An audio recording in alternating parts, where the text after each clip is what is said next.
Everyday fan, and welcome to episode 114 of ODF's Dogtastic World. ODF's Dogtastic World is now 100 episodes older than me, because I'm pretty sure that's how episodes work. Anyway, wait, is that how it was in the intro?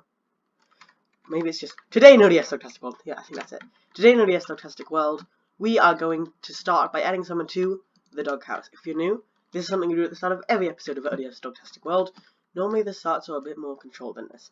So for episode 113, World Tour, I really wanted to add someone special, because, like, I know I've added quite a few special people, but there's been a lot of really special episodes. Not to say that you all aren't special and beautiful, but I just realized there's a design flaw right here. There needs to be a ladders right there. I'm very, very wrong about my designing. Anyway, for episode 113, World Tour, we have added, okay, warning, I am going to butcher this, and I'm sorry also if I sound a bit sick and not as peppy as usual.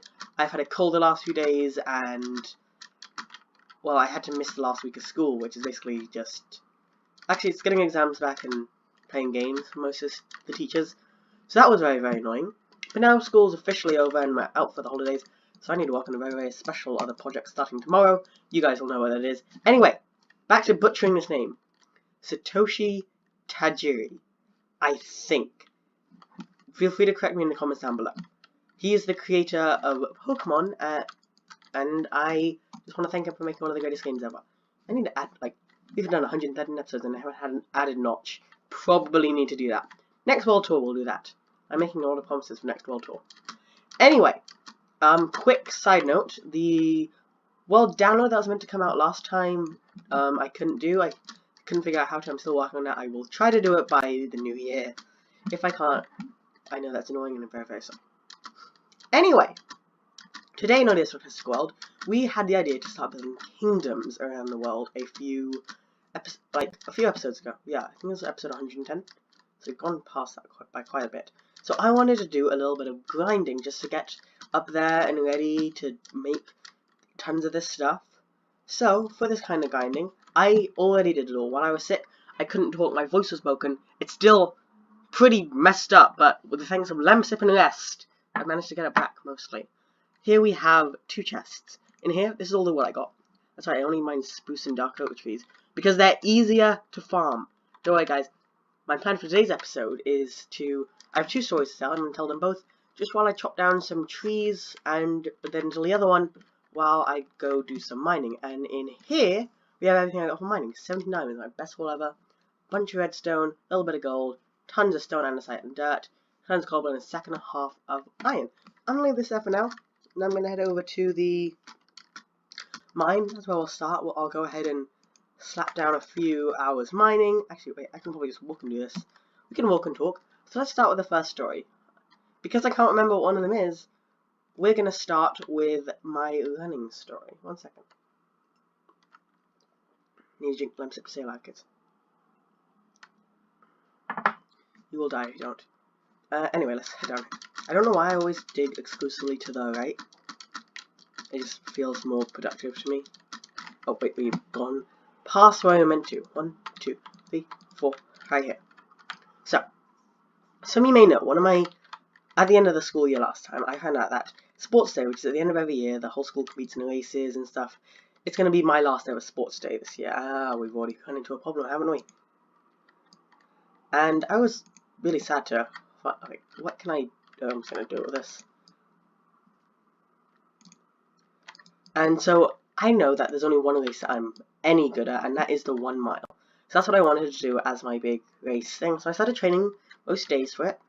And then, Mr. Hewlett, our sports teacher, who is in the doghouse right now, decided to enter the school in a running tournament. Basically, it's a county running thing, and then it goes across all of Britain, and you all just start running, and it's different age groups. It's like years 6, 7, 8, 9, 10, 11, and then 6th form. And then they all run different distances. Now, I heard from Mr. Hewlett that this race was a 1 mile race. Oh no, it was a 3 kilometer race. And that was slightly longer than I'd been practicing for. And I didn't run that distance normally, but I did practice to get ready. But I had run that distance before, So I did training to get ready for that. Now if you think I'm just going to go in, and I won easily, straight away, and there was no problems, I'm not going to do that. It actually went the opposite of that. We arrived on the day, I was getting a bit nervous because I was seeing all these tall kids stretching and flexing on us, and I was getting very, very scared. Then we got the list of how far each race is. And we went down, and I noticed that the years 7-8 race... Oh, hello there, Diamonds. Great to see you. How's your day going? Mine's going great, thanks to seeing you now. And Iron. Oh, goody. This is actually really good luck.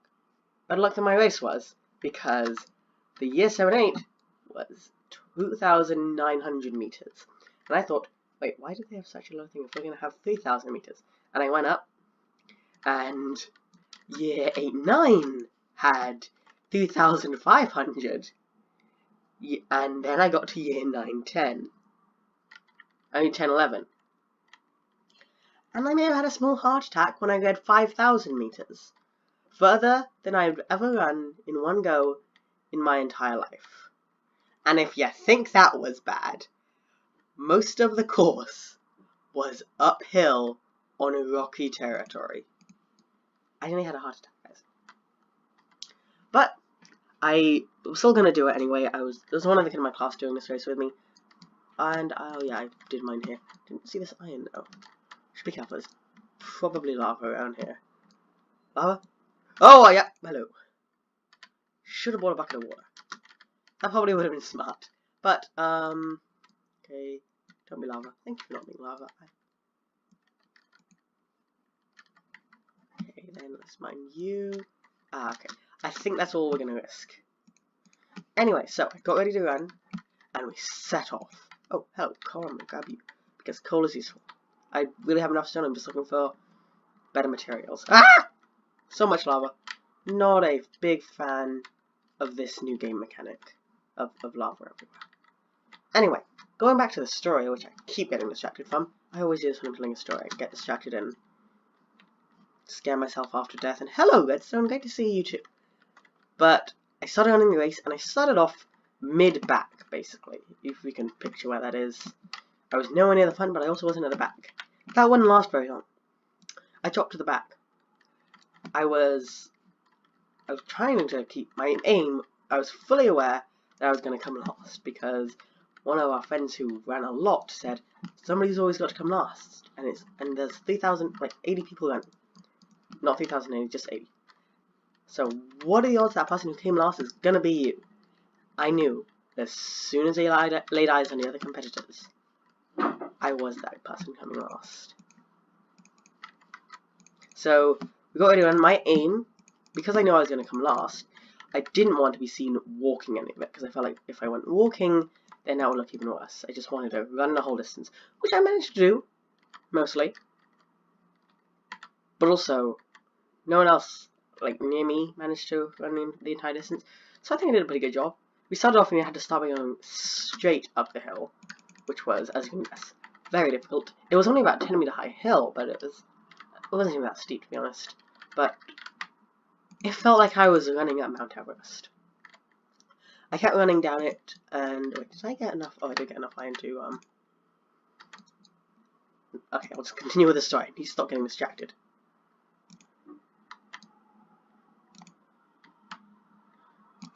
This part takes a lot of concentration when it comes to mining. Oh, hello, Iron. Good to see you too. Should probably go ahead and block this up. I have looked through all these caves before this, so I know that I am not missing out on insane loot. So we started running, and I went up the hill, and I managed to get to the top of the hill. I was at last at this point, but at least I was still running when a few of the kids had stopped. Don't fall into lava. I like you. And the Lees, which is the school I was doing this at, had people stationed everywhere, like cheering you on, which was nice of them. And we kept cheering us, like everyone on, as we kept running. Some people did get a bit annoyed at them though, but if I repeat the language that they used, a few of the younger kids might get annoyed. Well, their parents might get annoyed. Anyway, I need to stop getting off topic. I'm really bad at that. So we kept running, and by the second time, I was actually in dead heat with the person in front of me, going for penultimate place. He kept running, and he did manage to stay ahead of me. We went around a second time, and there was one point that I thought I wasn't going to come last, when one of the other teams all stopped running and seemed to like tire out. Oh, hello, gold. And what? So it was at the downhill section. They just stopped for a quick break. Oh, and passed them. They of course caught up to me very, very soon. And then the last hill came, like the last time going up the hill, and that's the one that completely broke me. I had to walk up it. So I ended up coming last. And the worst thing was that I realized that all people from my Kung Fu class were also there. So I asked myself there as well. I had grading that week, so I had to go and see them all. Okay, they didn't tell anyone. Thanks for not telling anyone, guys. So I guess the moral of the story is, no matter how far your sports teacher tells you that you have to run for a running tournament, run 2,000 meters further. I said kilometers. If you can run 2,000 kilometers further and not break everything, then by all means do it, but don't try doing it because someone on the internet told you to. Anyway, that's going to be the end of the first story. I'm going to go and finish this lemon sip, try to remember what my second story was, and I'll see you guys in a little bit when we go chopping cheese. Bye-bye. Okay, I'm back. Chickens fly. No baby chickens. Okay, so I've realized something, that I want to build a path to the, what's the human word for it? I mean, normal word for it. The pumpkin pie factory. This dog side might be taking over a little bit. Oh, hey there, zombies. You're exactly what I want to see right now. I want to have a okay, is there any way? Oh, there's a way you can get up. Boop! What a shame. What a shame. That's all the skeleton bones. Boop, boop. Okay. Have a great day, guys. So, let's start chopping this wood, and I'm going to tell you guys a story. All about how my life was flipped. Turned upside down. So why don't we take a minute.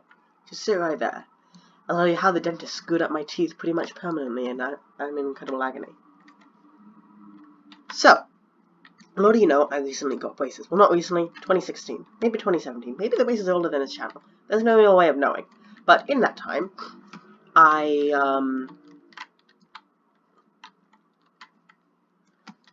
the main reason I got the braces was to help with my teeth. I had an overbite and my teeth weren't that straight. Now, for the teeth straightening is pretty darn easy for the dentist. All they have to do is, excuse me, all they have to do is apply a wire around the teeth. It hurts a little bit, but then it's pretty much fixed over time. But to bring my overbite forward, what they had to do is they needed to start by putting retainers in, which made it very difficult to eat, talk, breathe, sleep, work, not be stressed out, and pretty much everything that people need to function in society. I went through them. I had to wear them for about a year and a half, half a year. I don't have a good time structure, but after that, I was pretty excited to be done. I then had to wear rubber bands, which while they hurt when you first got them, they were so much better than the retainer because I could speak normally between them, and in my sleep I didn't remove them, which was a pretty big problem, especially for the dentists. Now, then when it came to this round, okay, let's put these two together and make it beautiful. Actually, I didn't really get anything added. And it was around this time, it was a few weeks ago, I went to get my checkup because we were pretty near to when the dentist assumed I could get the braces off and be done. So I was pretty excited because I was like, oh yay, I'm never going to have to wear these again. To make the story last a bit longer because I need you to get to 20 minutes. Not for ad revenue, just to keep continuity in this series. I went a few days beforehand. I had to miss a bit of school to go. And when I want to leave some of these cheese. We'll leave the rest of them. I just want a short path though. So when I went, I found, they looked at my teeth, they're like, okay, they're all good, nothing's exploded in there. Not that there was a risk of things exploding. Braces don't make children's teeth spontaneously combustible. And they said that I can go talk to the dentist once I'm done and ready. So we went to do that, and wait, does this drop down a significant amount? It does have to drop down a little bit. Oh, I know what we could do. Wait, how many blocks high is it?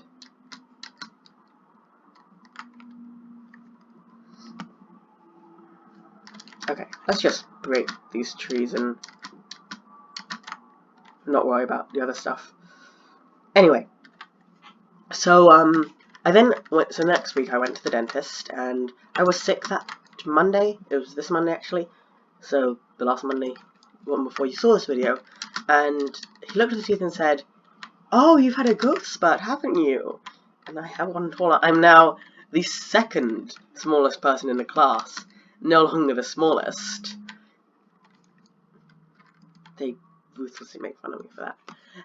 So I showed up, they were like, and the reason you could tell I had a growth spurt was something that a lot of people neglect to tell you, the kids who are getting their dental teeth stuff. Which is, there's a possibility when you get them, that when you get them, if you have a growth spurt, that the teeth could automatically fix themselves and get rid of your overbite. Now he didn't tell me because he had already put the braces on, which was a problem, because if he hadn't, when the growth spurt happened, nothing bad would have happened and I would be completely fine. But because he had put the braces, like the incredible painful retainers on, now when the growth spurt happened, I had an underbite. It had overshot because he had overcorrected it. And they neglected to tell us about any of these risks. So now, instead of being able to not even wear the retainers or braces or rubber bands, maybe I'd have to wear the braces but no rubber bands and no retainers, I have to wear them for at least another 6 months.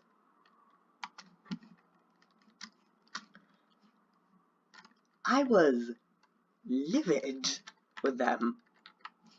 Now, I know that I can't really blame the dentists because it's a rare circumstance to have your teeth affected this much by a growth spurt. So, if you have braces in this video and you have to wear a retainer, don't worry, you're probably not going to go through the same ordeal as this. It's pretty rare, but I was annoyed to find out that there was a possibility that this could happen. And I was very annoyed to find out that it did happen. So now I'm stuck with wearing the braces for another 6 months, maybe another year. We don't know. We're going to find out in the future. But all I know is I hate these things so much. And I have this fear that as soon as I'm done with the braces, I'm going to walk out of the dentist's office, get smacked by a car and lose all my teeth. Which would be ironic as crap, but with my luck, yeah, I might. I have pretty bad luck. I was attacked by Chief Illuminati, if you're new. Anyway, so, I need to end this episode here because I have a lot of things to do. I need to record my daily episode of Realm of Bastin, which is this new series that I've been doing on Fixit's server. I don't think I mentioned it to you guys yet, so this isn't your poem. It's been a lot of fun to do, and I met a lot of great people, but today I have a very special episode planned. So anyway, that's going to be the end of this episode of ODF'S Dogtastic World. I really hope you all enjoyed. Excuse me. Have a dogtastic day. I'll see you in the next episode, and ODF out. Goodbye.